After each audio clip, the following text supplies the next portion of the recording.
Hello दोस्तों, मैं आपका दोस्त डॉक्टर कमल मित्तल। दोस्तों, आज हम बात करेंगे फिस्टुला की, यानी फिस्टुला इन एनो, जिसको हम आयुर्वेदिक दृष्टिकोण से भगंदर बोला जाता है। भगंदर, गुदगत भगंदर, यानी गुदा के पास में जो एक फिनसी नुमा आकार ले लेती है, जिसमें से पस यानी राद, ब्लड, कचलऊ ये सब निकलते रहते हैं। और वही चीज़ अगर और भयंकर रूप धारण कर ले तो दोस्तों उसमें से लैट्रिन तक निकल सकती है, उस फुंसी में से, जो कि लैट्रिन, जो हमारे लैट्रिन का जो मल द्वार है उसके साथ ही जो फुंसी होती है वहीं पे ही ये एक फिंसी बन जाती है। और जरूरी नहीं एक बने, कई बार इसके अंदर हमारे आयुर्वेद के अंदर शतपोनक भगंदर बोला गया है। शतपोनक भगंदर का मतलब जिसके अंदर कई सारी ओपनिंग्स हों। एक होता है हॉर्स शू फिस्टुला, यानी जैसे घोड़े की नाल होती है उसकी तरह ही दोनों साइड में, गुदा के दोनों साइड में, जैसे ये गुदा है दोनों साइड में इधर भी फुंसी इधर भी फुंसी, ऐसे फुंसी होएगी। तो दोस्तों आज हम उसी बीमारी को लेकर आए हैं और आज हम उसी बीमारी के बारे में बात करेंगे, उस बीमारी के लक्षण जानेंगे, उस बीमारी के कारण जानेंगे और उस बीमारी को हम किस तरह से ठीक कर सकते हैं, घरेलू उपायों से, आयुर्वेदिक दृष्टिकोण से, इन सब चीज़ों को जानेंगे। देखिए दोस्तों, वही भगंदर या वही फिस्टुला इन एनो, बार बार देखो दोस्तों मैं बोल रहा हूँ फिस्टुला इन एनो, यानी गुदा के अंदर के बाहर जो फिस्टुला है यानी ओपनिंग है। फिस्टुला कई तरह के होते हैं। फिस्टुला का मतलब होता है ओपनिंग, वो कहीं भी हो सकती है, जरूरी नहीं कि भी इसको अगर हम एनो लगा देंगे इसके साथ, यानी एनस के पास, अगर हम इसको कुछ और नाम दे देंगे तो वो उस ऑर्गन का नाम हो जाएगा कि उस ऑर्गन का फिस्टुला, यानी उसकी ओपनिंग। अब हम इसके कारण समझते हैं। कारणों में दोस्तों सबसे बड़ा कारण है कि अगर आपके गुदा के पास कोई इंजरी हुई हो, यानी कोई चोट लगी हो। जैसे कई बार क्या होता है, कईयों को जैसे गिर जाते हैं अपना नीचे बटक के हिसाब से, जिसका नीचे का हिस्सा लगता है ज़मीन पे जब भी गिरते हैं, उस वजह से कोई इंजरी हो सकती है हमारे टिश्यूज़ के अंदर, हमारी जो उत्तक हैं उनके अंदर। जब उनमें चोट लगती है तो वहाँ पर क्या होता है दोस्तों, खून जम जाता है, जिसको हेमेटोमा बोलते हैं। और वही हेमेटोमा कल को पस का रूप ले सकता है। कई बार कोई गलत चीज़ों की संगत में भी लोग पड़ जाते हैं, जिस वजह से भी लोगों को गुदागत बीमारियां लग जाती हैं। कई बार कोई वायरल इन्फेक्शन हो सकता है। कई बार एनल ग्लैंड, जो कि गुदा के अंदर ग्रंथि होती है डेंटेट लाइन के नीचे, उसके अंदर भी इन्फेक्शन हो जाता है, जो कि ऐसे स्प्रिंग टाइप में एक ग्रंथि होती है। उस एनल ग्लैंड में इन्फेक्शन होने की वजह से भी दोस्तों हमें भगंदर हो सकता है। या और कारण दोस्तों भगंदर का क्या है कि अगर कोई जो सेक्सुअल एक्टिविटी के अंदर जो लोग ज़्यादा इंडल्ज होते हैं, ज़्यादा लोग जो जुड़े रहते हैं, उनको भी भगंदर होने के चांस बहुत ज़्यादा होते हैं। अब हम बात करेंगे लक्षणों की। लक्षणों में क्या होता है दोस्तों, हमारी जो लैट्रिन का द्वार होता है, मल द्वार, उस मल द्वार के पास में एक फुंसी, दो फुंसी, कई फुंसी, इस तरह से अलग अलग ओपनिंग बन जाती हैं। जैसा कि मैं एक बिल्कुल सिंपल, आपने मेरे पास कई कमेंट आते हैं कि डॉक्टर साहब आप बड़े सिंपल तरीके से समझाते हो, तो मेरा बड़ा सिंपल है तरीका। मैं आपको एक सिंपल चीज़ समझाता हूँ। जैसे हमारे क्या होता है, पानी का कनेक्शन लीक हो गया तो क्या होगा, उसकी जो पानी के कनेक्शन की जो पाइप जहाँ से फूटी वहाँ से पानी लीक होने लगेगा। ऐसे ही हमारी गुदा से जब एनल ग्लैंड में इन्फेक्शन हुआ, उसके बाद जो ओपनिंग बाहर बनी, इसका मतलब वो कनेक्शन वहाँ से फूट के बाहर निकल गया। तो वहाँ से क्या होगा दोस्तों, पहले तो पस निकलेगी, फिर वहाँ से कचलऊ आएगा यानी ब्लड आएगा, और फिर लास्ट में फिर भी मरीज नहीं उसकी केयर करेगा तो क्या होगा, वहाँ से इवन लैट्रिन तक आ सकती है उस ओपनिंग से, यानी वो एनस से फूट के वहाँ बाहर निकला है उसका रास्ता। दोस्तों जो मैंने बताया कि भी उसमें कभी लैट्रिन भी बाहर आ सकती है उस ओपनिंग से। तो ये एक इतनी गंदी बीमारी है, कहा गया है कि अगर किसी दुश्मन को कोई और गाली ना दो, ये कह दो तेरे भगंदर हो जाए, ये इतना गंदा रोग है। तो दोस्तों और एक और मैं बताता हूँ आपको, ये चाहे आप जो भी आपके कोई सर्जन मित्र होंगे उनसे आप बात करके देखना, हर सर्जन डरता है इस बीमारी से। हर सर्जन ये कहेगा भाई ऐसे कर, उसी से इलाज करा ले जिससे तेरा इलाज चल रहा है। क्यों? क्योंकि इसके रिकरेंस के चांसेस बहुत ज़्यादा होते हैं इस बीमारी में।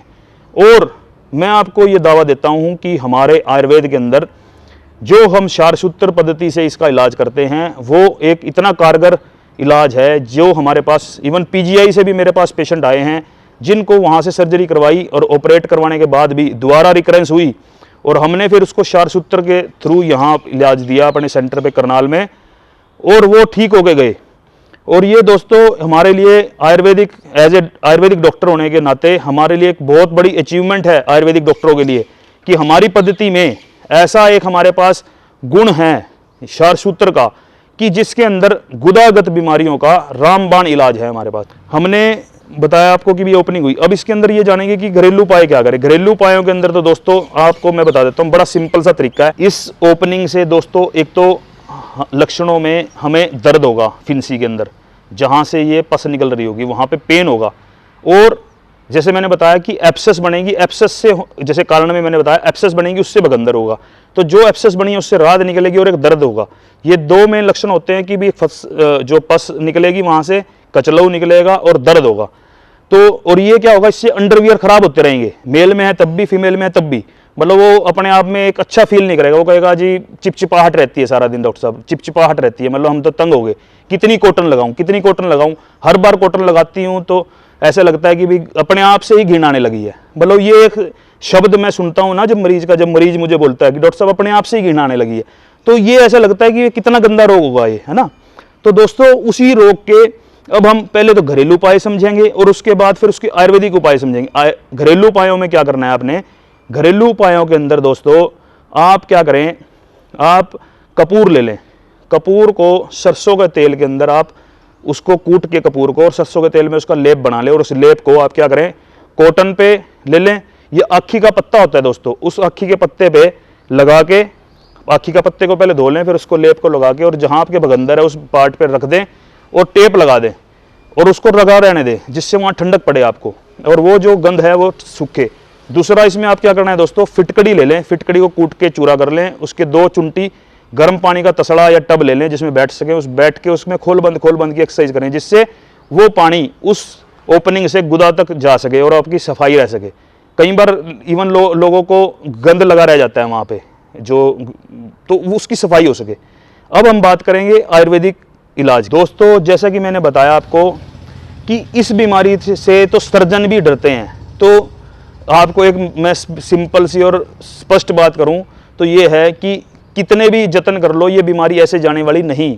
इसके अंदर आपको शल्य क्रिया करवानी ही पड़ेगी, और उस शल्य क्रिया के अंदर क्षारसूत्रा, जैसा कि ये देख रहे हैं आप, ये क्षारसूत्र जो हमारा तरीका है, इस क्षारसूत्र तरीके के अंदर ये जो थ्रेड है, धागा है जो हमारा, इस धागे को हम क्या करते हैं दोस्तों, इस पर दवाई लगी हुई है, इस पे क्षार लग रहा हुआ है, यानी अल्कली का धागा है ये। इस अल्कली के धागे के ऊपर जब हम इसको गुदा में लगाते हैं, जहाँ से ओपनिंग है वहाँ से हम डालते हैं और ये गुदा में से बाहर निकालते हैं, और हफ्ते हफ्ते में इस धागे को हम बदलते रहते हैं, जिससे उस दवाई की जो मियाद है वो पूरी हो जाती है और अगले हफ्ते दोबारा फिर करते हैं। 1-1 सेंटीमीटर दोस्तों हमारा रास्ता इसमें कटता चला जाता है और पीछे का घाव भरता चला जाता है। एग्जाम्पल के तौर पर आप कभी भी आइस की सिल्ली लेना, एक उस बर्फ की सिल्ली के ऊपर अगर आप 1 रुपए का कॉइन रख देते हैं, कुछ टाइम के बाद वो कॉइन दोस्तों बीच में आ जाता है, मिड में, और ऊपर से बर्फ की सिल्ली हमारी द्वारा कवर हो जाती है। यानी आप कभी भी करके देखना अपने घर में एक्सपेरिमेंट, यही चीज हमारे क्षारसूत्रा में है।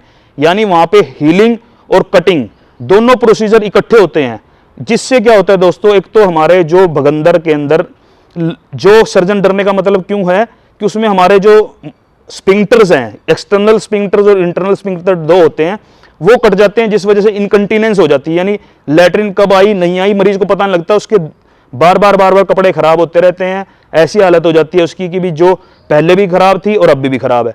तो हमारे में क्या होता है, वो स्पिंक्टर उसके मसल्स नहीं कटती, और जो कटती भी है तो वो हीलअप हो जाती है, यानी रिपेयर हो जाती है साथ साथ, जिस वजह से बंदे को इनकंटीनेंस होने के चांसेस बिल्कुल ही नहीं है।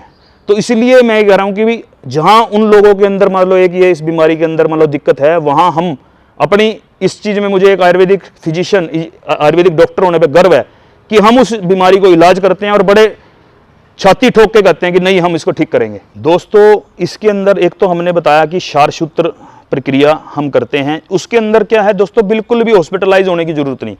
मेरे पास पेशेंट आए, अपने टेस्ट करवाए कि भी मैं फिट हूँ, बीपी शुगर उसके सारे नॉर्मल होने चाहिए, उसके जितने भी ब्लड टेस्ट हैं नॉर्मल होने चाहिए, उसके बाद हम इसको ऑपरेट करेंगे। ऑपरेट में कुछ भी नहीं करना, आधे घंटे का काम है, करवाए और अपने घर पे चला जाए। उसके बाद हफ्ते हफ्ते के बाद मेरे पास आता रहे, इसकी सीटिंग लेता रहे। मैं कहता हूँ कि अगर 4 सेंटीमीटर तक का भी फिस्टुला है तो मेरे पास 1 महीने में वो ठीक, बिल्कुल गारंटी शुदा।